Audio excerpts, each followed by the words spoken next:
Yo guys, what is going on? Welcome back to the FIFA Flow podcast. Welcome to season 3, episode 33 of the podcast. 333 guys, love to see it.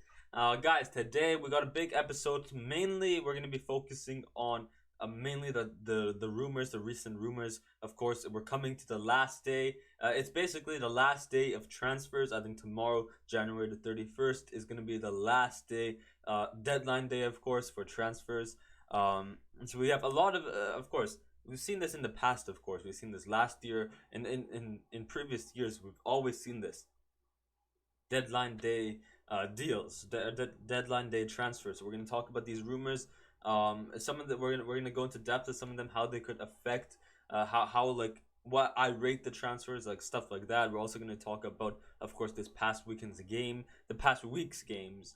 So yeah, guys, stay tuned as we go throughout the podcast. Guys, I just want to thank you all for the support. Of course, 28 subscribers. Let's see if we can hit 30. My birthday is on February 20th, so in about 21 days, it's my birthday. So I don't know, 30 subscribers for my birthday. Let's see. I just want to thank you guys so much for the support, of course. But yeah, let's just get right into it, guys. Let's start off with the games. As I said last podcast, I did mention like, oh, I don't watch many of the La Liga games. That's why I don't really go into depth of them in previous podcasts. But guys, I did take my time. I didn't really take my time. I decided, oh, like I wasn't really doing anything. I was just playing FIFA. I was like, why not pull up the Real Madrid Real Sociedad game? And guys, it was a fantastic game. I got to tell you that. The stats, of course, the scoreline does not really proved that, but the way the game played out was a fantastic game, guys. I think that Real Sociedad are really of course they're in, I think they're third place in the league.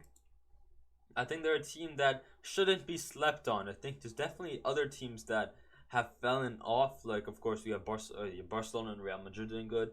Villarreal at 5th place. They're in the Europa League, of course. But, of course, last season, you already know what Villarreal did. So I think this is like maybe next season. You know how I always say every UCL season we have this one or not really underdog, like under expected team. Of course, like I always go back to that Ajax season. We go back to 2 years ago. It was Porto back in 2020 when Chelsea won the UCL. I'd say Porto was that underrated team. Like that people kind of slept on. They made it to the semifinal, or was it the semifinals or the quarterfinals? It might have been. And then last year, of course, we had Villarreal knocking out Juventus, Bayern Munich, and almost knocking out Liverpool in that first half of the game. And then this year, of course, we're having that Benfica type thing. I think with the way that Real Sociedad are playing, even with the way Arsenal are playing, I think those two, for me, are going to be the top competitors for the underrated UCL team for next season. So you get what I mean? So last season, like, no one really expected, I guess, like Villarreal to knock out Bayern, Juventus, and almost knocking out Villarreal. So that was like the underrated team of last season. I think this season it's Benfica, of course. I think next season it's really between Arsenal and Real Sociedad. So please, guys, do not sleep on Real Sociedad because, man, they put up a real good performance. As I said, statistically, it does not show that, of course, from here. But man, I think Real Madrid were definitely the better team, but Real Sociedad definitely held, like they definitely held their spot. They definitely like showed that, like, oh, we are a team that's like competing for the top 3 or maybe like the top 4 for a UCL spot in the La Liga league. So definitely do not sleep on them because they were a good team. Let's talk a bit about the game because, man, Real Madrid, excellent. I think that excellent performance. It's not looking good for Real Madrid because as of now, because or at the moment, because right now all their fullbacks are injured. You got Ferland Mendy, Carvajal. I mean, who else do they have?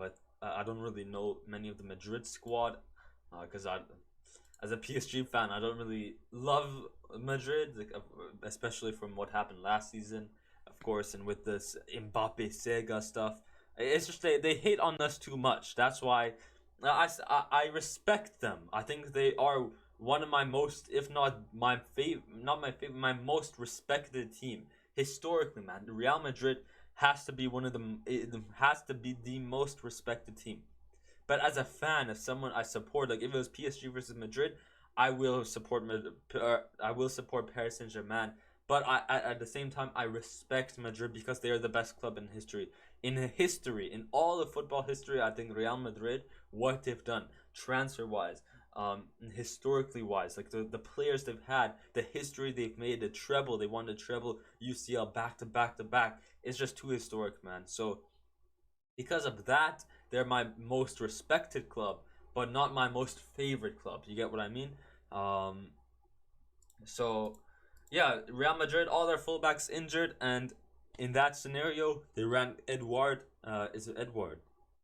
The what is his name? Is it Eduardo Camavinga? Yes, Eduardo. It didn't seem correct for a second, but oh shoot, I went back. The Liga table, but yeah, Eduardo Camavinga running at left back, and man, what a not just what a left back he is, what a player Eduardo Camavinga, the Frenchman, the French youngster who transferred from, was it Stade de Reims? It could have been Stade de, if you take a look, Camavinga. Was he at Stade de Reims with Chouameni as well? It could have been. Or was he as Rennes?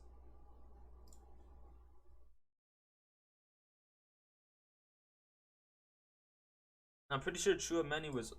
Oh no, Chouameni was at AS Monaco. Yeah, my bad, my bad. With the Rat Yetter, Ben Yetter. I like to call him Rat Yetter because of EA Sports FIFA. If you know, you know. But anyways, yeah, man, Camavinga from Stade de Reims last season won the UCL, and honestly, he was one of Madrid's key players in that UCL run for Real Madrid last season. So yeah, in my man, this guy, his I guess what he's able to do on and off the ball, his positioning on the ball. He had some really good runs, like down the middle, getting through the midfield and the defense of the Real Sociedad. Some really good runs by Eduardo Camavinga. As I said, on the ball, he's really good. He's really solid on the ball, and I think he's definitely part of the future. I guess you know how we had that cast. We had the Cruz, Casemiro, and Luka Modric. Now it's gonna be Camavinga, Valverde, and who's the other one? Chouameni, of course. Maybe when Bellingham comes in, you're gonna bring Bellingham into that case as well. Maybe push Valverde back as a attacking fullback. I know, like when you're a midfielder, it's kind of hard for you. Like when you're a fullback, you like to play in the midfield. But when you're a midfielder, you don't really want to go back to that fullback position. You know what I mean? They can play fullbacks and midfielders, like box to box midfielders like Valverde. They can play fullback and in the midfield. They can play anywhere, basically. Like João Cancelo, in my opinion, like maybe Hakimi. These guys, Trent Alexander-Arnold, they're not just fullbacks. They're not just right backs and left backs. They can play right wing, left wing, center mid. They can play anywhere because of their ability, their creative ability as a fullback. And I think with the way that Real Madrid play, yes, when you're a center mid, you might not want to play in that right back position. But I think in Valverde's scenario, with the way Real Madrid play as well, when they want, like let's take an example like Ferland Mendy. Real Madrid don't really want Ferland Mendy anymore because he's not an attacking player. He's good defensively, but he doesn't attack as much. In Valverde's scenario, yes, he's a center mid, and center mids might not want to play as a fullback, but with the way Real Madrid play, they're going to want him to still push up, so he's still going to be an attacking fullback. Kind of like Marcelo back in the day. Like Marcelo, like Carvajal. Let's take an example like Carvajal. Carvajal, yes, he's old, but he's still so much better in attack than Ferland Mendy. So for Valverde, if they get Jude Bellingham, you got Jude Bellingham, Camavinga, and Chouameni in the midfield, Valverde right back, Militao, and I guess, I don't know, Alaba. I mean, Alaba and Rudiger, yes, they just came to the club, but at the same time, they are getting older as well. So young center backs, like I guess you're going to get some new replacements. Maybe Tomori. I can definitely see Tomori going to Madrid. Off of that topic of fullbacks and center mids, guys, yeah, I just want to say Camavinga, great player, and he's really a good example. Like, who's that French guy? There's like they said like Camavinga was becoming that French left back. He was a crucial French left back in '98 when France won the World Cup with Zidane and stuff. He was a fantastic player as well. I just don't remember his name, but Yeah, Camavinga is kind of like him, and he looks like him as well because of the long hair and stuff. Um, Going on to talking more about Madrid, guys. The way Madrid played, as I said, Real Sociedad definitely they held themselves well. The goalkeeper, I think he did extraordinary. I think he did well because Real Madrid definitely had some beautiful, well put chances against Real Sociedad. Vinicius Junior getting those like chip shots, trying to get those chip shots and those finesse shots. Benzema trying to get those like powerful strikes in the back of the net, or those like you get a cross in, get a pass in by Vinny or Rodrigo, and then just tap it into the net. He was trying to get that, but just couldn't because, as I said, Real Sociedad's keeper Alex Ramiro, he held his spot. He did well to block all of those. So fair play to him. As I said, guys, they played really well. The way they played the tiki taka, not really, you kind of tiki taka, but the flair they had, the Brazilian flair. You could say that yes, they're not all Brazilian, but the flair, man, the flair they had was just extraordinary. I also want to talk one more thing. Dani Ceballos, guys. This guy, he's a pretty extraordinary player. He's pretty young as well, I believe. How old is he? 26-year-old. He came from Arsenal, of course. And under Arteta, he did mention a while back that actually, I think recently he mentioned that Arteta was his best coach. Like he trained him the best. And now at Real Madrid, I think he's a good. I think there's of course I think Valverde, Camavinga, and Tchouaméni are definitely better midfielders. But I think if Ceballos definitely if he continues to play at this level, I think he could earn a spot. And in that case, Valverde right back, Camavinga left back, both attacking fullbacks with Real Madrid's playstyle that fits perfectly. Tchouaméni, Ceballos, and Bellingham in the midfield, Mbappe, Rodrigo, Vinny. This is the best young team we could see. We could see like possibly, and that's I really like to see teams. As I always mention, I feel like teams should start testing out midfielders at right back, like Camavinga, like Camavinga yesterday, as well as fullbacks in the midfield. João Cancelo go in the midfield. Trent Alexander. Always say this about Liverpool. Liverpool always they're slacking in the midfield. Maybe you can play, I don't know, play like someone else at right back. I don't know who do they have. I guess Joe Gomez right back or something. Play like someone else at right back. Who's that Greece guy? Tismax or whatever. Play him at right back and play Trent Alexander in the midfield with his crossing, with his box-to-box ability. And as I always say, when you're a fullback, your critiques on defending is way higher than when you're a box-to-box midfielder. And for that reason, like recently, people are saying, "Oh, Trent is bad." When you take a look, if you're playing Modric at right back, Modric is not the best defender. He's good. Yes, he's good. But he's not the best defender. He's still good at defending, but he's not the best compared to like Van Dijk and stuff, and other fullbacks. But if you play Modric in the midfield, he has some defensive ability that works in that midfield area. So same with Trent, is he has some defensive ability, but just not enough into playing that fullback position, which is very important down the wing. You need to have that physical fullback type of thing to read the runs, to read those crosses. But I think that the way that Trent plays recently, I think he's more of a midfielder rather than a fullback. So I just want to mention that the team shouldn't be nervous to be playing midfielders at fullbacks and fullbacks in the midfield. Like Camavinga, play Trent at play Hakimi at center mid. That's what I really like to see as a PSG fan.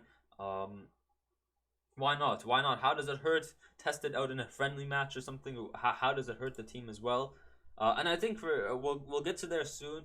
But I think it also helps some teams as well. So as I said, for Liverpool especially, I think playing Trent in the midfield would be a huge positive. I think it's going to really change the way that they play, because with the way that Trent is defensively and on the ball, I think it's going to play really well. But yeah, really good game. Really good game from Real Madrid and Real Sociedad. As I said, the way that Madrid played, the flair, the tiki-taka, as I said, Rodrigo, his dribbling, Benzema, to be positioned well, and Vinicius Junior making those runs on the wing, trying to get those finesse shots. As I said, the Brazilian flair, just too much. The skills, like the chips over the defender and going around him, kind of like a bridge dribble. It's just too much, man. Too good from Real Madrid. And then, as I said, Real Sociedad, do not sleep on them, because this season especially, they're doing really good. And this game, of course, they did really good to hold their spot up in the league. As I think Madrid definitely. I think they kind of got robbed. Not robbed, like nothing really. They didn't get anything against them. Like the ref played well. I think both teams played well, but I think they kind of got. I think they should have won. I think they should have. Like just fair play to the Real Sociedad keeper. He did well to stop Madrid from getting the 3 points. So fair play. I think Real Sociedad's 1 point was 100% worth it. But I think for Madrid, it was a bit like, oh, they could have done better. I think they had some better, they could have like finished their shots better to get around the keeper. But as I said, fair play to the keeper, and as I said yet again, not just the keeper, the whole Real Sociedad team, because they had some Kubo, Sorloth, man. Sorloth and Kubo, Oyarzabal, but mainly Kubo and Sorloth. Kubo's runs down the wing, his dribble, extraordinary, of course. He's on, I think is Kubo still play for Real Madrid? Like, he doesn't play for Real Madrid, of course, but Real Madrid, I think they own Kubo. Like, they've signed Kubo, and I think for the past 3 or 4 seasons, they've loaned out Kubo. So I think he's still loaned out. He's loaned out to Real Sociedad, and he's been playing really good. So I feel like Real Madrid, with the way they've been recently, not really doing the best. I think maybe getting Kubo back in the summer could be a option for them. Maybe being a bench player, a good sub. I think he's a good sub. You know how Camavinga is mainly a sub player? He's getting a lot of time, getting a lot of starting 11 time right now, recently. But I think that's because of the injuries they have. But I think Kubo could be kind of like that Camavinga player we saw last season, where he gets subbed on near the 70th minute, and I think Kubo can. Like from what he's doing at Real Sociedad, even against in the Copa del Rey, which we'll go to against Barcelona, he had some extraordinary dribbles, extraordinary runs. So yeah, just want to mention that out. But yeah, I think that's really the only La Liga game I want to talk about. Yeah, it was a good game. It was definitely a good game to watch. Let's go on to. Let's stay on the Spain topic for now. Let's go head over, sticking it with Real Sociedad. As I said, Kubo, man, the Japanese, like recently this past week, Japanese have been doing good. Not just Kubo, but who is it? Brighton, even Ito. I think it was Ito Korean. Ito might be Korean.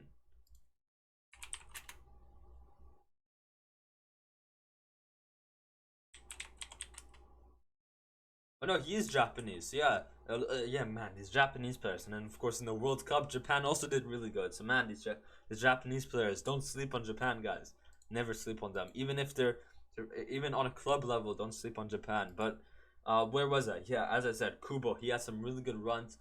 I think that Real Sociedad definitely they missed out on a really easy goal. I saw a clip earlier where Kubo, yet again Kubo, man, these Japanese guys.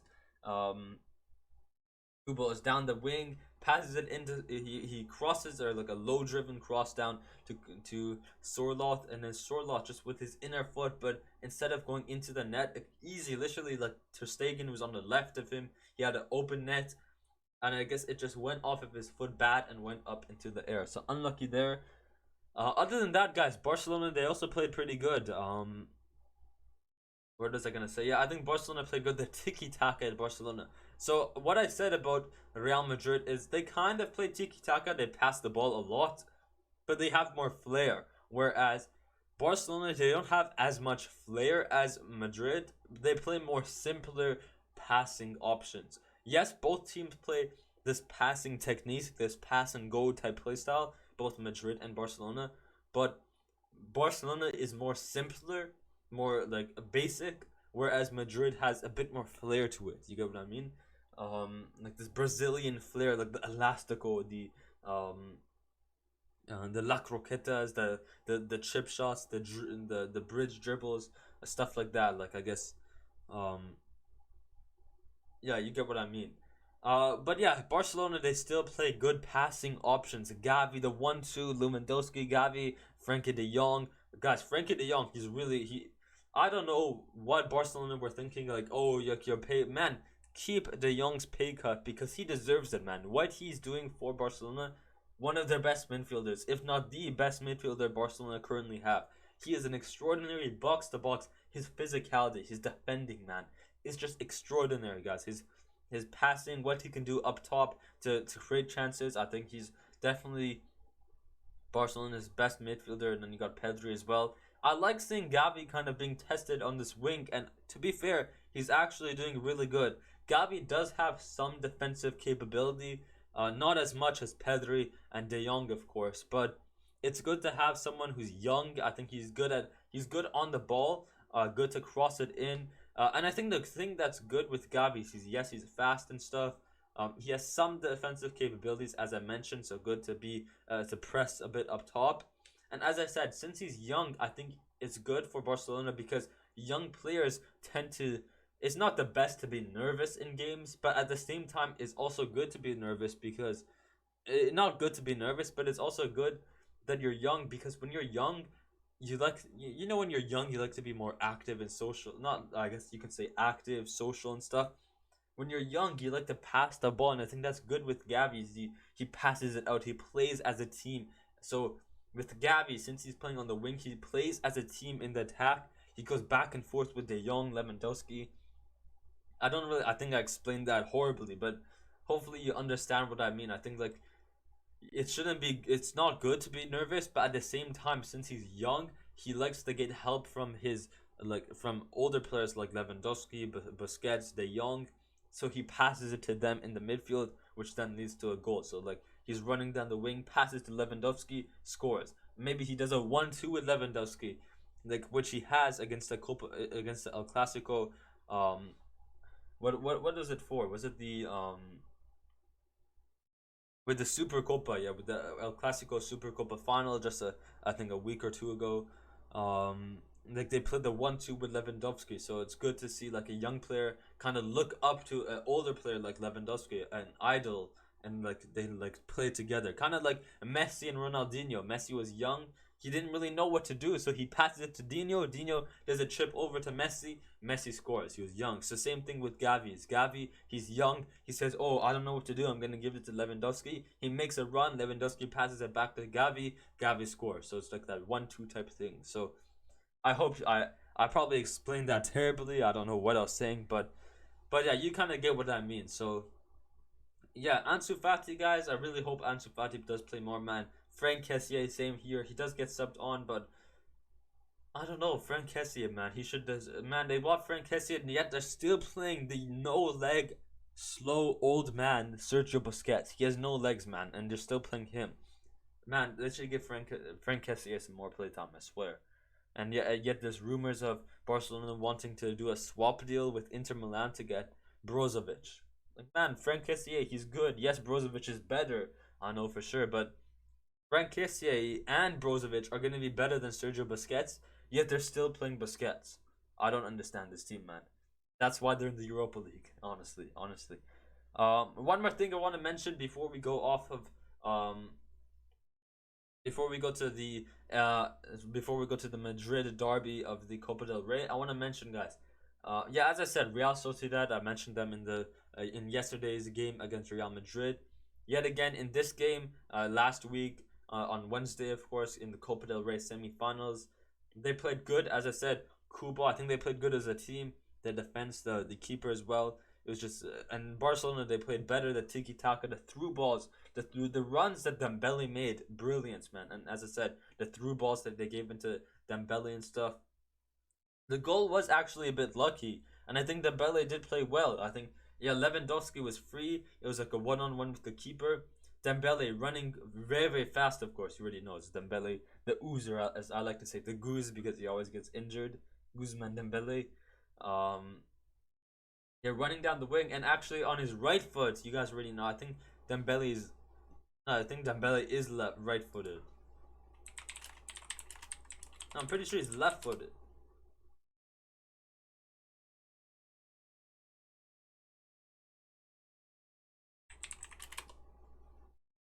Pretty sure he's left-footed. I mean, we can be a rat here and just take a look on Footbin from FIFA. What does FIFA say?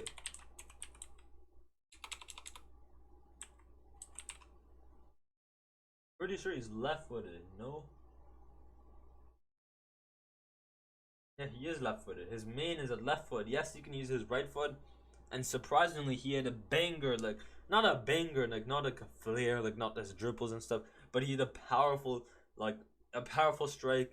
The keeper actually got a hand on it, so fair play. Yeah, as I said, the keeper, he's pretty good for Real Sociedad, but the shot was just too powerful. Regarding like, even though Dembele shot it with his weaker foot, like not his main left foot, it was still powerful enough that the keeper got a hand on it, but it was still powerful that it went into the net. So I just wanted to mention that. Fair play, good play from Dembele. I think he also had a safer option instead of hitting it with his weaker foot. I think he had a safer option because Lewandowski was wide open in the middle. I think he had a safer option, which was to pass it to Lewandowski, but either way, a goal is a goal. And yeah, as I said, Barcelona, they played good, fair play. Guys, let's go over to, before we end off talking about these Spain teams, these Spanish teams, let's talk about Real Madrid versus what I like to call Atletico Madrid, Ratletico Madrid. These rats, man, these stinky rats, man, these stinky, ugly, not ugly, but these are rats. The way they play, as well as the way they talk, man, the way they talk, these racist rats, Atletico Madrid, man, because, man, Real Madrid, they 100% deserve this win. I think it was a good goal by Morata. Actually, how do you say? But bro, even the worst thing was Morata, after he scored this goal. I didn't see this goal over here. I saw the other goals though, but yeah, Morata. I didn't see Morata's goal as I mentioned, but after I saw the celebration from social media, he covers the M and the O to make it say, like, how do you say it in English?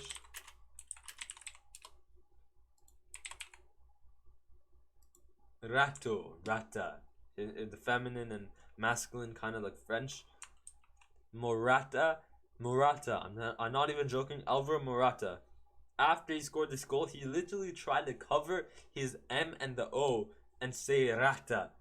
Man, this rat, and as I just mentioned, rats, Atletico Madrid. The rats, they all have rats. They're all rats, man. Like, what the heck? Lorate. And then of course you got Messi's bodyguard over here. I don't know, Lemorat, Correa or Corrat. I don't know. I'm just calling them all rats because they are rats, man. These racist rats, especially Koke, man. What the way that that Atletico Madrid is just dirty, man. The way they talk and the way they play is so dirty. But man, Rodrigo, what a beauty goal he had. Rodrigo. Guys, this guy, that dribble he made, he does a La Croqueta, and then he does a fake shot with a good exaggeration, man. The exaggeration in that fake shot was good, and then with his outside foot shot near post, beautiful goal, beautiful dribble and beautiful goal. It literally reminded me of R9, Ronaldo Nazario. El Phenomenal, guys. What a beautiful, of course, both Brazilian, the Flair, as I always say. Real Madrid and Barcelona, they both play passing football, but Madrid's Flair, it just makes them better. It just makes them better. And the Flair that Rodrigo had in this goal, the Brazilian Flair as well, the true Flair, not just the Madrid Flair. He had the Madrid Flair and the Brazilian Flair. Just the double Flair made it look like an R9 goal. It was a beautiful goal, as I said. The La Croqueta around the player. I think it was around. I don't know who it was around, but he did it like a La Croqueta around the player. Yeah, as I said, I don't know which player. He does a La Croqueta. He does a fake shot around Savage, near post outside foot shot, but gets in the back of the net. So beautiful. And of course, Madrid doing what they're known for, scoring in the last minute of the game. I swear, man, these guys, these are the comeback rats. Not rats, the comeback tax. These guys, the tax they have, the comeback kings, you could say. And then yeah, Benzema in the 103rd minute, pretty good goal there. Was this off of the? Which one was this? I don't quite remember which one this was. I think also Cruz had a free kick. Like, I think it was off of a I think it was over here. Like where Cruz had a. It was a foul on Vinny, and then Cruz took a free kick. Eder Militao, he went to header the ball out instead of getting the ball in. It went over him. I think actually it would have went in if Militao didn't touch it. It would have went in. It was over here basically. If Militao didn't touch it, it would have been a beautiful goal by Toni Kroos, like we've seen in, when was it, 2018 World Cup. It would have been a beautiful goal by Toni Kroos, and then but Militao touched it, went over the net, and I'm like, what the heck, man? The Madrid effects. But yeah, as I said, Madrid come back, and then yeah, Benzema goes on to score. Vinny, literally near the end of the game, it's like a through ball, like a over the top like cross or through ball into Vinny. Vinny just taking his time. He's not sprinting or anything. It's literally like 1 minute left to go. It's the 121st minute. They're up 2-1. He's literally walking his way. He's literally like jogging his way over here. I think this could have been the easy save, man. It's not like any crazy powerful shot. Just a lower driven, just low on the ground. Kind of bounces on the floor.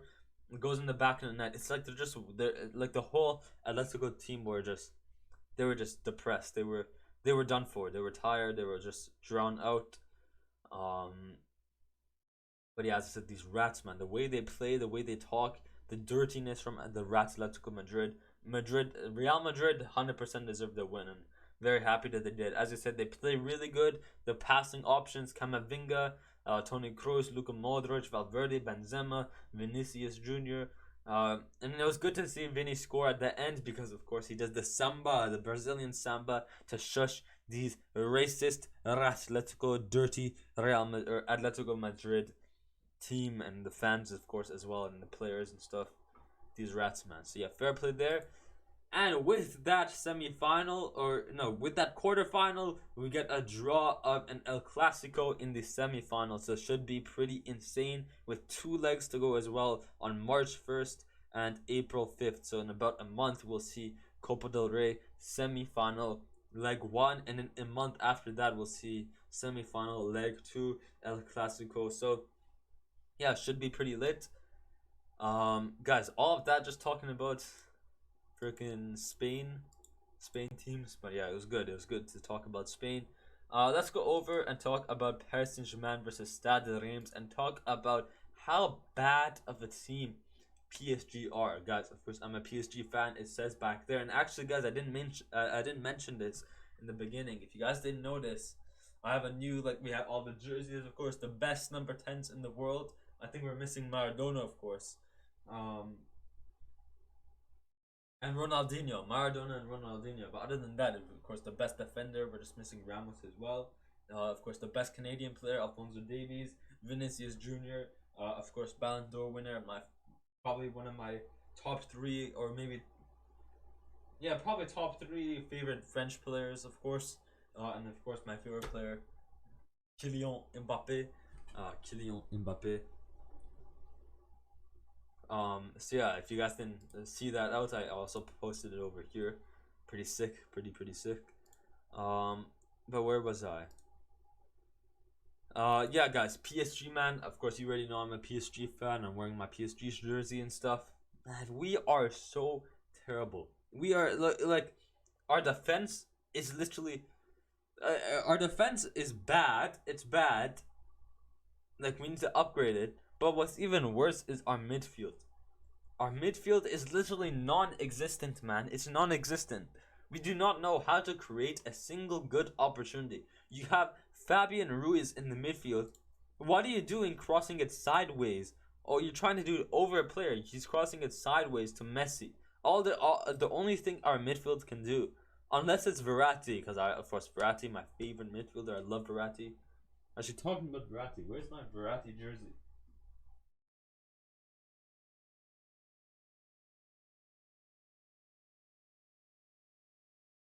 Where my Verratti jersey is. It's probably in the washing machine.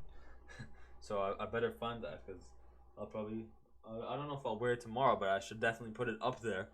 My favorite midfielder.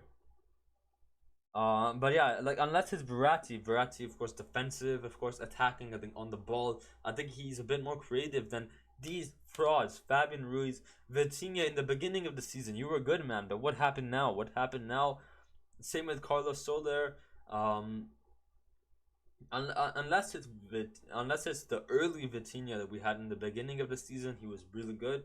Unless it's Verratti, a good, perfect, non-injured Verratti, then the only thing our midfield does is try to pass it to Messi, because Messi is our only hope for creativity in the attack, and Neymar and probably Mbappe.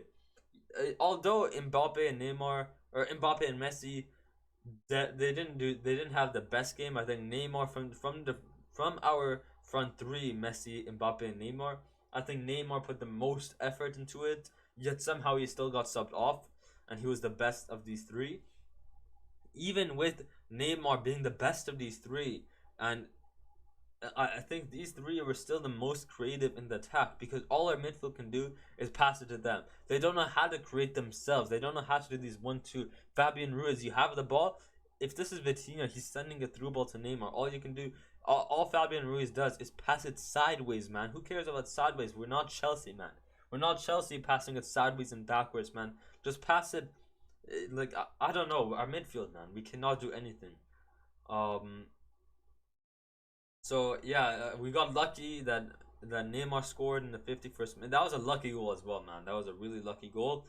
And guys, keep in mind, Verratti was injured. He gets he was getting recovered, so he was on the bench. He was able to play, just not for a full game. He gets subbed on, and right away, 13 minutes later, he gets a red card. He gets I don't know. I think it was a bit too harsh. Yes, it hit his ankle and stuff, but I don't know. It was kind of harsh by the ref. At the same time, could have been, you could have played it safe for Verratti for sure. I think that was a bad call by Verratti, but even that, what he did in that 13 minutes, like the play, I think he was kind of involved in that play, in that first goal as well. At least he was involved in attacking, other than Fabian Ruiz, Vitinha, and Carlos Soler. Verratti was still involved in that play, in that goal by Neymar. As I said, it was a bit of a lucky goal because the Reims keeper also got it. No, actually, I think it got. I don't quite remember what it was, and then like Neymar goes around. He does like a fake shot around the keeper in the back of the net. It was a bit lucky. That's all I remember. But Verratti gives that through ball into Neymar. Neymar does a fake shot around the keeper. At least Verratti was involved. So unless it's Verratti, our midfield is non-existent because they don't know how to create a single opportunity. So we really need to fix that. Our defense, it's there, but it's also not there, because we get like this goal in the end of the game, not just in this last goal here. So this is just terrible, because it was literally the last kick of the game. You literally, Donnarumma sends it, like he boots it up, of course. We win it. It goes back to the other team. They header it, and I think it's is it Messi? I think it might be Messi, or who was it? I think it was Messi who like gets the head on it, like he headers it, or it could have been like Mbappe or someone, one of these guys here. I think it was this guy here, or it might have been Mbappe who headers it back. And then it's just like Danilo Pereira, when he got subbed on, it's like, what are you doing, bro? Why are you walking? You could easily have gotten that ball, but no. Instead, in fact, Ronaldo Sanchez doing his best to try to get it, but just couldn't, because I guess the other guy, the Reims player, was closer, and then Stade Reims player was closer, and then Danilo Pereira was just watching. He's like, and then he's like, oh no, Ronaldo, you're not gonna get it. He starts to run after, but it's too late. By the time he starts to try to run, that acceleration, he has to like get that momentum, it's too late. The Stade Reims player gets it. He sends a through ball perfectly in between our not really non-existent, but our non-focused, like I don't think our defense really expected that. He sends a perfect through ball in to this guy over here. This guy, he does like a fake shot to the left of Donnarumma. Donnarumma tries to come out and go low and get the ball. He does a fake shot around and in the back, and then it goes. Man, what are we doing in the midfield? I think it was unlucky for our back line. As I said, the back line is there sometimes, but I think that problem wouldn't have been caused if it wasn't for our midfield not actually trying to win that ball. They weren't hungry enough for the ball. as I said, Marquinhos and Ramos, they're there. Sometimes they're not there. I think that was the problem. I don't think that through ball was their fault. I think yes, they could have been more tighter, like more like together, trying to block that through ball. But at the same time, our midfield should have done better to get the ball. Danilo Pereira, why are you walking? Why are you walking, man? You can see Ronaldo. You can see the ball coming back to you. You should be facing. He's kind of walking like away from the ball, kind of. I don't know. Like it's just bad, man. It's really bad. We do not know how to create. But yeah, in the last minute of the game, other than this last minute goal, man, Stade the Reims, they had some really good chances, and I don't know. We are just terrible, man. We are just terrible. And you can see we have a draw here. 5 matches. Oh no, this is today. So 5 matches ago, win, loss, and a draw. Not looking good, man. Not looking good. One single bit. What else do we want to talk about? I don't know if I wanted to really talk. We didn't really have any Prem games. Although I think next week we should have some pretty insane Prem games regarding. Oh no. But no, never mind. Spurs and Man City should be pretty good.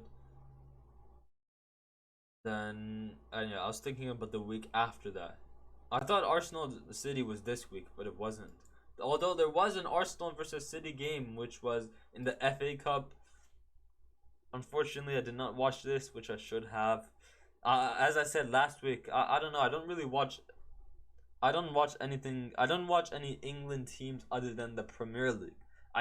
Last episode I mentioned that I like recently I've been only talking about the Premier League and stuff, and the Ligue 1 and not much about La Liga. But when I say Premier League, I mean like the actual Premier League, not like FA Cup stuff. I don't really. Although like when there's a good game, I should be watching it, like this Arsenal City game, and this good game is a good preparation for Arsenal City because that game in the Premier League is going to be huge, how especially with how close City are getting to Arsenal with the 5 point difference. Although I think Arsenal do have a game in hand in the Prem, but still. Still, yeah, unfortunately, I did not watch this game. I just want to mention because I saw the clips of this Brighton Liverpool, and yet again, man. Oh yeah, one more thing, in that Stade Reims goal, Ito, man, Ito, he was an extraordinary player. Japanese, of course, we talked about Kubo, Ito in the Japanese, and in this game as well, Mitoma. Is that how you pronounce his name? I probably butchered that so bad. But this guy, yet again, bro, this guy Mitoma for Brighton. He's unstoppable, man.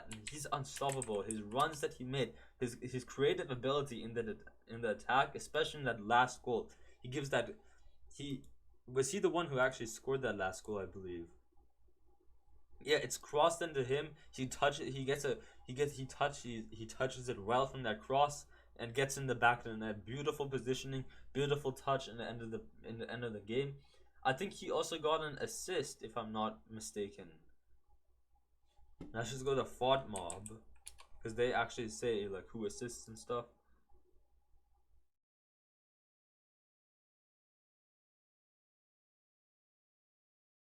Where is it?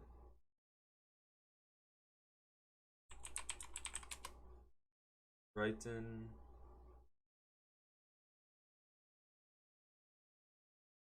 Fixtures.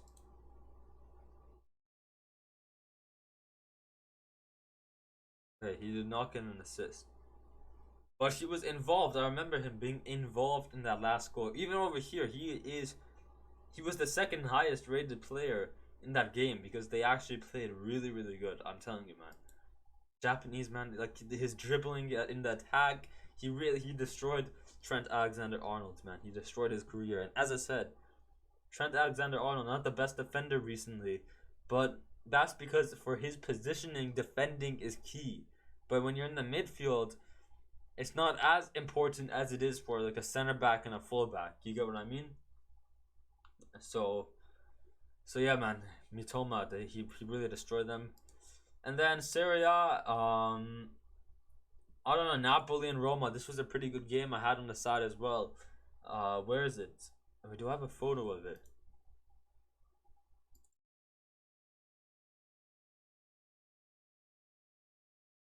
I search from most recent. Sort from date. Oh yeah, here I'm watching. So if you look over here, I'm actually watching. This is the PSG versus Stade de Reims game. Real Madrid versus Real Sociedad, which we talked about. We talked about both of these. Napoli and Roma here. So pretty crazy. I was watching all the games. Although I wasn't really paying attention to the Napoli-Roma game, still a pretty good goal. Osimhen, man. Napoli are doing really good. This guy, Kvaradona, man. Kvaradona. He's just too good, man. Even Osimhen, he had a really good goal. I think both teams are good. Of course, you have. I am Jose Mourinho. My name is Jose Mourinho. Of course, I think he must be. I think he is. He's probably the best coach of all time, and then I'll probably say Pep Guardiola, and then maybe you can say, I don't know, like Zidane or something. Unai Emery. You say Unai Emery. But anyways, I think he is the best coach. Oh wait, there is would he be the best coach? There's SAF, Sir Alex Ferguson. But man, what this guy won? He won the UCL with Porto. He won the UCL with Inter Milan. He won the Premier League with Chelsea. With Real, with he won a title with Real Madrid. With Roma, won the Conference League. I think he won the Europa League with United. I think he won. Did he go to the Bundesliga? No, I think he just won those 3 leagues. But man, this guy's won everything. So with Roma, of course, with the best manager. I mean, how are they doing in the Prem or in the Serie A this season? 6th place, so a Conference League team again. But I think they're pretty good. I think they're not the worst team. I think they're actually pretty good. They have the players to do good. Tammy Abraham, and stuff. So I think yeah, overall, man, Napoli are just too good, man. They could go on to win the UCL. Yeah, I don't know. I really don't know what to say about that game because I didn't really watch it, but I just wanted to mention it was a good game if you want to go watch the highlights. Yeah, mainly we talked about the Spain games as well as the Ligue 1. There wasn't really many games this weekend regarding the Premier League and stuff. So a bit of a lower day because they had the FA Cup, the English teams, they had FA Cup, so no Prem. Week off of the Prem. Guys, let's go ahead and talk about the transfers before we end off the episode. Let's start it off with one of the most random, surprising transfers rumors. I think it's actually happened. FC Bayern have reached a full agreement with Man City to sign João Cancelo on loan. Here we go. By, of course, the main man himself, Fabrizio, the always guy. You have to trust this guy. Medical tests will take place later today as it's sealed between clubs for loan move of the Portuguese right back. Documents are signed and completed. There's a buy option included in the deal, and it's worth 70 million. It's not mandatory. Bayern will decide. So pretty crazy, guys. And as a PSG fan, at the same time, I think this is a huge deal for Bayern. Huge loss for City, huge deal for Bayern because I think he fits the system. Imagine Cancelo, Davies, Upamecano, and De Ligt in the back. That would be huge for that could be huge. And then but Mazuri guys, that Moroccan guys, the right back they got last summer, he's also really good for Bayern. So I don't really think you can take him out. Maybe move him to right mid with him, Gravenberch, and Kimmich in the midfield. That could be really good. That could honestly work out. Mane, Muller, Musiala up top. Ooh, that can. Oh yeah, they just have too many good players. They have a lot of rotational players because they also have Coleman, Sane, Gnabry. So even if that Mazuri guy who had, I'm probably butchering his name, Mazauri, the Moroccan, you know who I'm talking about. Hopefully, the Moroccan they signed last summer. Daley Blind, who's such an underrated player, yet especially in that World Cup, had a brilliant World Cup. Yet so for some reason, Ajax still terminated his contract.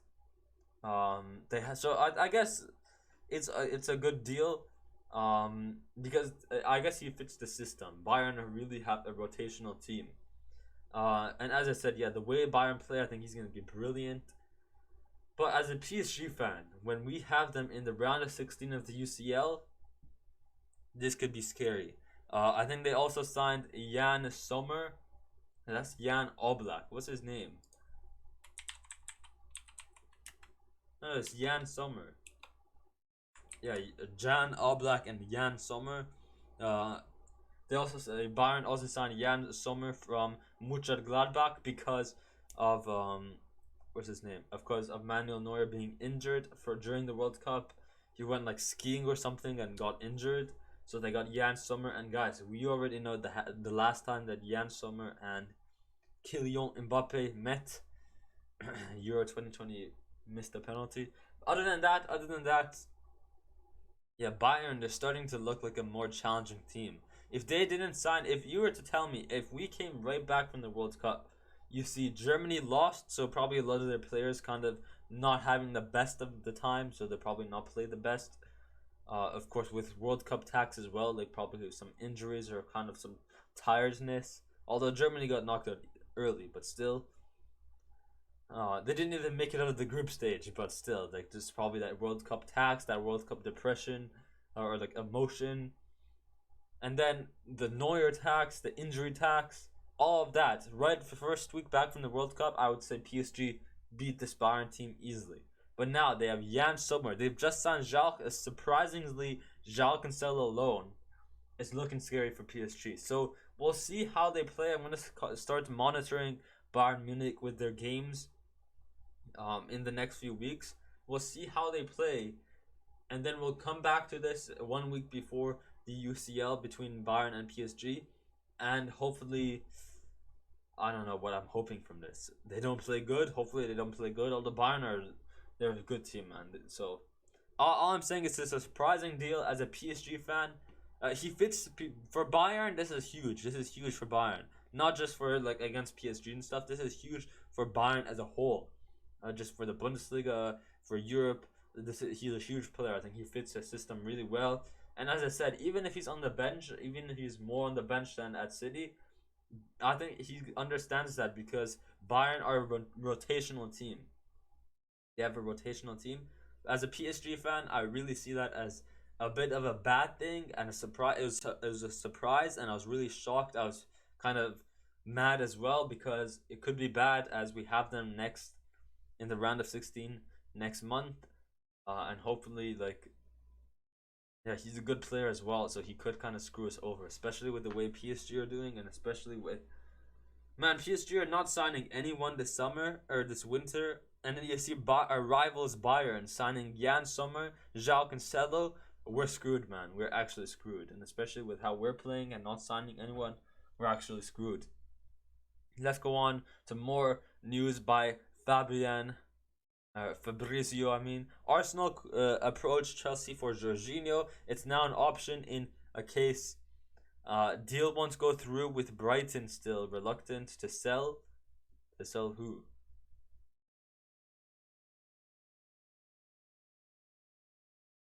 Oh, so this guy here, I think that Chelsea want to buy him. So maybe like if they don't go him because Brighton don't want to sell, if Chelsea don't get him or Enzo Fernandez, then they don't want to give away Jorginho. Chelsea open to sell Jorginho. Oh, they are still open to sell Jorginho now, but will ask for important fee to let him leave 6 months before end of contract. Arteta understood to be a big fan, man, of this fraud, man, of this pen merchant who got third place in the Ballon d'Or 2 years ago.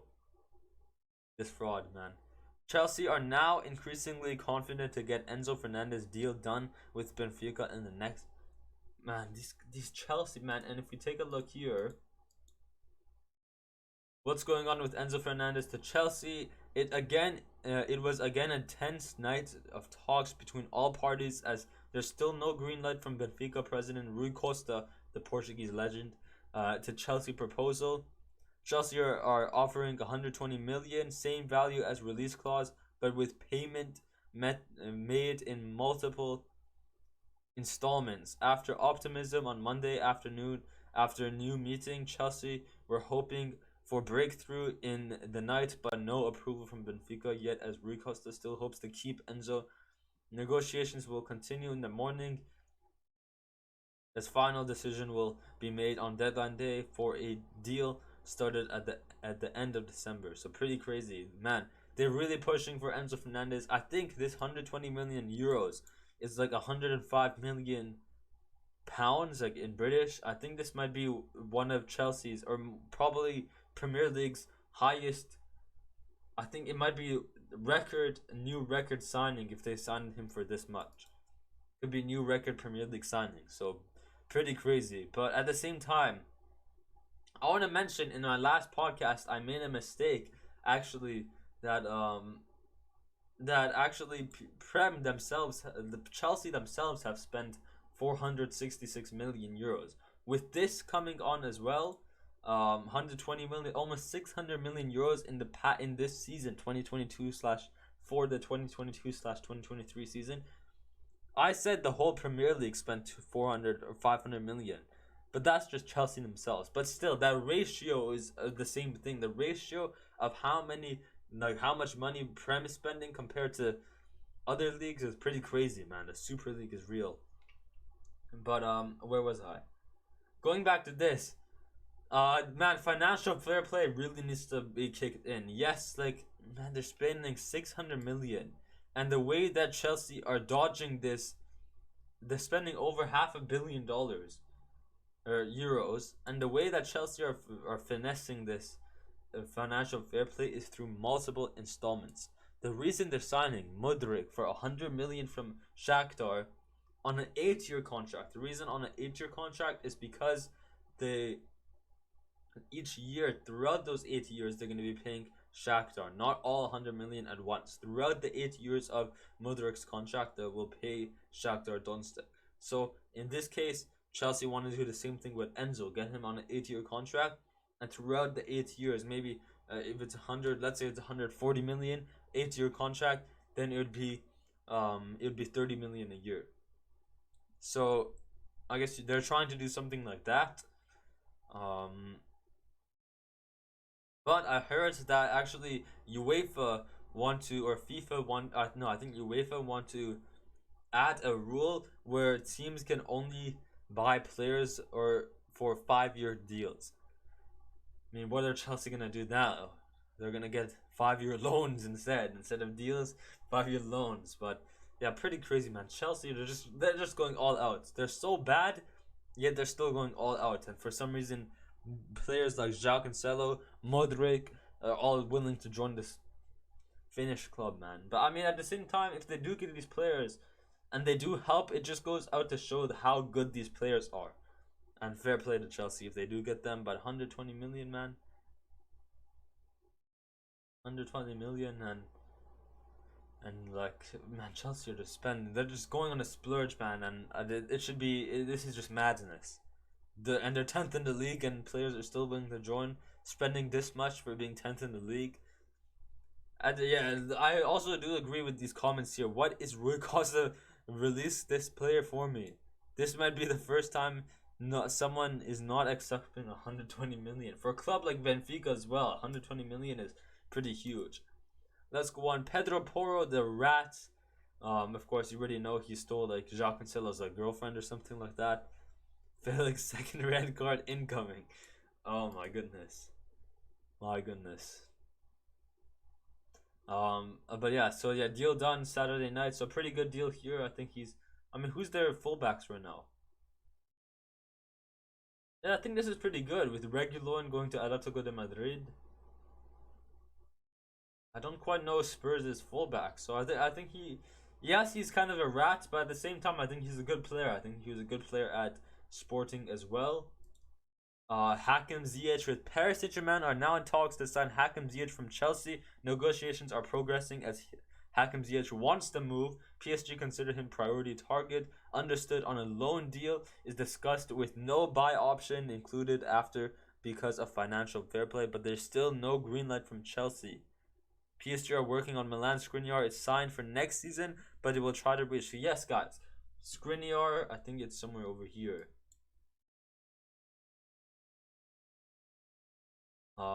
Okay, so never mind, we don't have it here. But yeah, Skriniar has signed a deal with Paris Saint-Germain.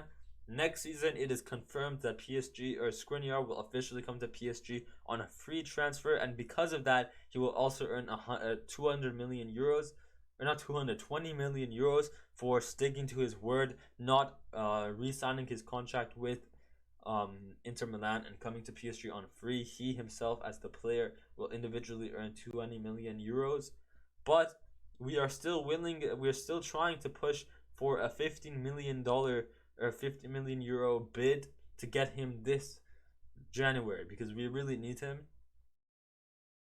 At the same time, guys, yeah, I mean, with the way we're playing, our midfield is pretty bad. But at the same time, like we need some more. I wouldn't. As I said, our midfield is non-existent unless it's Verratti.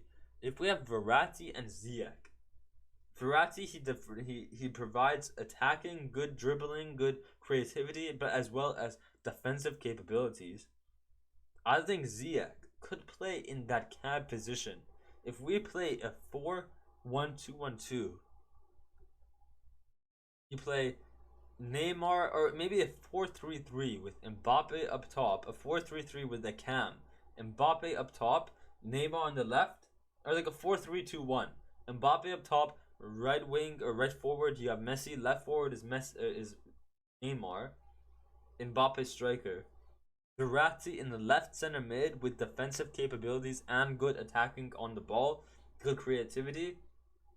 Hakim Ziyech, as I said, we need to improve our midfield, but not necessarily defensively. Maybe creativity wise, we need to improve our midfield. So Hakim Ziyech, you already know in that World Cup with Hakimi and Hakim Ziyech, the 1-2 plays that they made in the World Cup, the Moroccan, the partnership could be crazy. So Hakim Ziyech on the right, as I said, as I just mentioned, we might not need, as a PSG fan, as someone who just mentioned that our midfield is non-existent without Verratti, we don't necessarily need the new defending midfielders, more like creative midfielders, because we lack creativity in the midfield. That is the problem. So you get Hakim Ziyech in the right mid, center mid, and then you put someone who's strong and physical like Renato Sanchez in the CDM or the central midfield, kind of that stay back, that physical, like ball winning player in the midfield. Could be perfect. That dual partnership with Hakimi, that could be perfect. So there's a lot of people saying like, oh, what's going on? He's been our best players. Yeah, Ziyech is Hakimi soon. He wants to go to PSG as well. I know there might be some PSG fan. There might be some people saying that, oh, why are we signing Hakim Ziyech? Why are we signing attackers? Personally, as a PSG fan, I see this as a good thing. Playing him in the central area, in a camp position, in a right central midfield position, doing the 1-2s with Hakimi. This could be what we need. The creativity he could provide in the midfield. As I said, as a PSG fan, our midfield is non-existent without Verratti. He has defensive capabilities. It's not necessarily the defensiveness we lack in the midfield. It's more the creativity we're lacking in the midfield. So, Hakim Ziyech, his creativity, his partnership, what he can provide for us, his dribbling. I mentioned just the last 2 episodes. I think last episode or 2 episodes ago, this guy's dribbling, beautiful, man. So, PSG fans, if you're a PSG fan and you're watching this, do not sleep on this transfer. I think it could work out beautifully. Weston McKennie joins Leeds on a loan from Juventus. Leeds Soccer Club, Major Leeds Soccer. Oh no, I mean Leeds, man. Of course they have Tyler Adams. Who's this left back? I know he's a left back, and now they have Weston McKennie. I don't know. I think Weston McKennie, I think he was a good player at Juventus. I think he could have went to a better club. And man, this is just when you know that the Premier League is becoming a super league, man. It's really becoming the super league. Juventus, no hate on Leeds, but Weston McKennie could definitely play for a team like, I think if he went to Liverpool to help out Liverpool's midfield, that could be huge. So what I'm trying to say here is Leeds is not a team like if you compare them to Liverpool. Leeds are nothing compared to Liverpool. Although Liverpool are not doing the best this season, but let's take a look at Liverpool last season. Overall, not just this season, but overall, Leeds is not a team you compare to Liverpool. And the fact that a player like Weston McKennie could be a huge signing for Liverpool, but is going to a lower overall club, Leeds, just goes to show that these smaller teams are now able to sign big players. I think there was a rumor of, I think it was Brighton wanting to sign, what's his name? Rafael Leao from AC Milan. Now it just goes to show these low. I mean, Brighton, they're a good team as well, but it just goes to show, like, no one. If you this was 20 years ago, back in the Sir Alex Ferguson days, no one is expecting Brighton to sign a big star like Rafael Leao. No one is expecting that, but because of how inflated, how much money, how much Super League cash, the viewership, the English tax that they have, the English effect, because of how overrated they are and how many views they get because of how overrated they are, they get all this money and stuff, the sponsorship. They now have the option to sign big players who are big players for other clubs. You get what I mean? So if let's say you take a team like if you compare a team like Leeds to Real Madrid, Real Madrid are a far superior club. Jude Bellingham is gonna be a extraordinary. Mbappe is the best player in the world. Is probably gonna be the best player in Madrid, but Leeds will somehow have the opportunity to buy Mbappe, and maybe Mbappe not would not mind going to Leeds. You get what I mean? So it's the same thing here with McKennie. I think McKennie is a good player. He can. I think if he went to Arsenal, that would have been sick. Maybe to Barcelona. Maybe to, as I said, I think I mentioned Liverpool. That would have been sick if Liverpool got him. I think he could have provided more at a. I think he could have provided at a bigger club. For his skill, he could have done more at a bigger club. You get what I mean? So, I think it just goes to show that these lower team clubs are able to sign big players. I'm not comparing McKennie to Mbappe, where McKennie compared to Mbappe is not a big player, but compared to other players out there, I think he's an average player. He's definitely a good. He's a baller, man. For Juventus, he's a baller. Yeah, although it is a good move for his career, yeah, I do agree with this here. But overall, I think he could have went to a better Prem club, like I guess like United or like United or Arsenal or Liverpool. Although Liverpool not doing the best, but as I said, overall Liverpool are better than Leeds. So he could have went to a club like that. But yeah, that is that, guys. Yeah, we already mentioned this. Real Madrid looking saucy, man. Of course, in February 21st, we have the UCL, Liverpool, Atletico Madrid yet again. Then we have Barcelona, Real Betis, Espanyol, Liverpool yet again, Barcelona. So we have like some Villarreal's, three Barcelona games, two Liverpool games. Another Atletico Madrid should be pretty good. Should be a pretty good 2 months for Barcelona. We talked about the ratness. Vinicius Jr. banner and hanging doll. It can't be allowed. Man, bro, he's trying to... Do referees benefit Madrid? I don't know. It depends on how everyone sees it. I don't think they... I don't think so. I really don't think so. I think the way that Madrid plays, the mentality. Madrid just have mentality, man. As Zidane says, 90% mentality...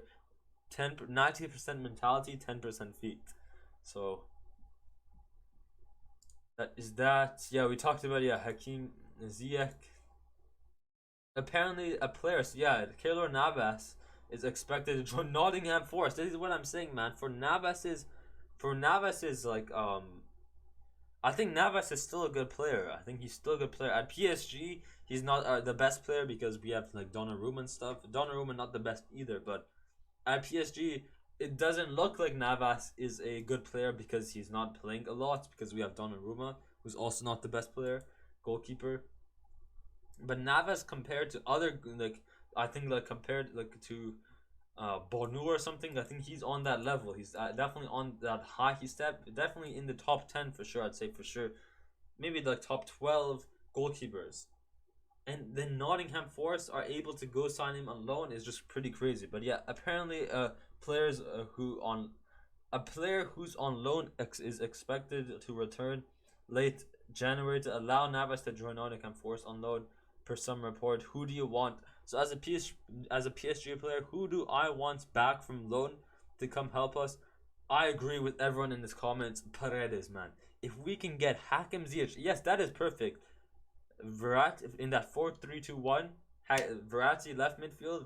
Paredes good defensively, and he's good on the ball as well. So good creativity, and then Hakim Ziyech on the right would be beautiful. Wow, beautiful, beautiful. And then I think, as I said, I think Vitinha, Carlos Soler, Fabian Ruiz, and what's his name, Renato Sanchez. I think these guys are good players, but I think defensively they're good. But I think creatively they're not good. And as I just mentioned, it might not be the defensive part we're bad on. I think in the back line, but in the midfield area, generally in the midfield, it's not a defensive problem. It's a creativity problem. In the backfield, it's more like we're more like worried about the back line needing better defending, not really about the midfield. So yeah, that is that over there. Guys, yeah, anything else I want to mention? Yeah, hopefully PSG, of course. We have one day. Tomorrow is the last day, deadline day transfers. Hopefully we can get Hakim Ziyech. I would love to see him. Hopefully we can also get Skriniar last minute Skriniar in as well as get back Paredes back from loan from Juventus and then send out Keylor Navas. Maybe something like that would be good. I would love to see that. I think that would highly improve our midfield as well as the team as a general, creativity wise, as well as defensively with Skriniar.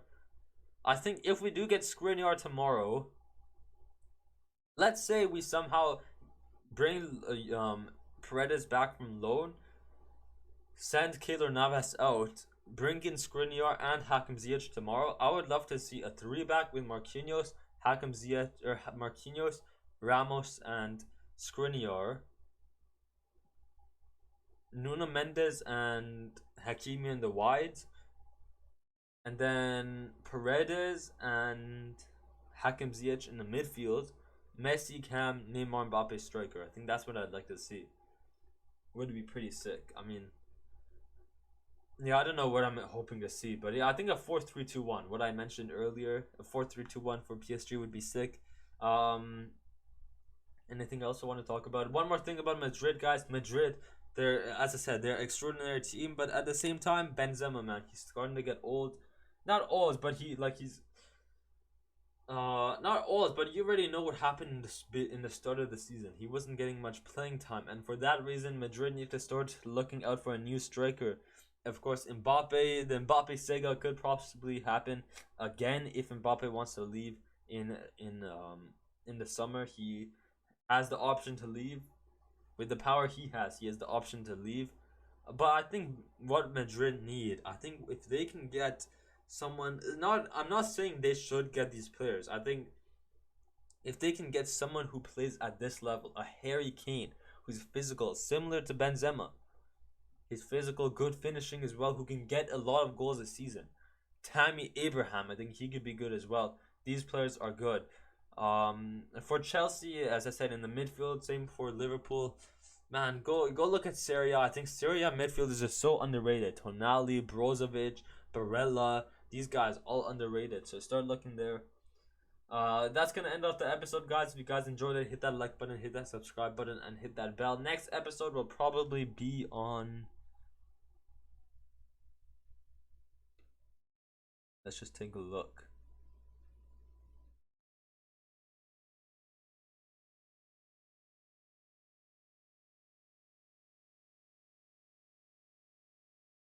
I guess Saturday, probably on Saturday. I think next. Actually, let's just take a look. What do we have throughout this week?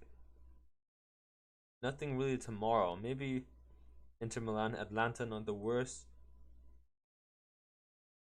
United, Nottingham Forest, Real Betis, Barcelona could be said. PSG, Montpellier. Okay, so now there is some pretty good games. Yeah, there is some pretty good games. So yeah, we'll talk about. I think next episode Saturday. Oh my, I forgot to mention, guys. Let's just go and talk about one more thing right before. I just want to mention something. This guy here. Oh no, he's not. No, okay, it's not necessarily Casemiro and Fred. Of course, the Brazilians all scoring. I think Anthony also assisted. Fred assisted one for Casemiro. I think Anthony assisted Casemiro as well, and then I think Casemiro assisted Fred. So the Brazilian Sambas for United. But man, Rashford, man, this guy. Of course, a few years ago, back in 2019, I think it was. In 2017, PSG lost to Barcelona, and in 2018, we lost to the Teenage United team. Yeah, I think it was 2018. Oh no, wait.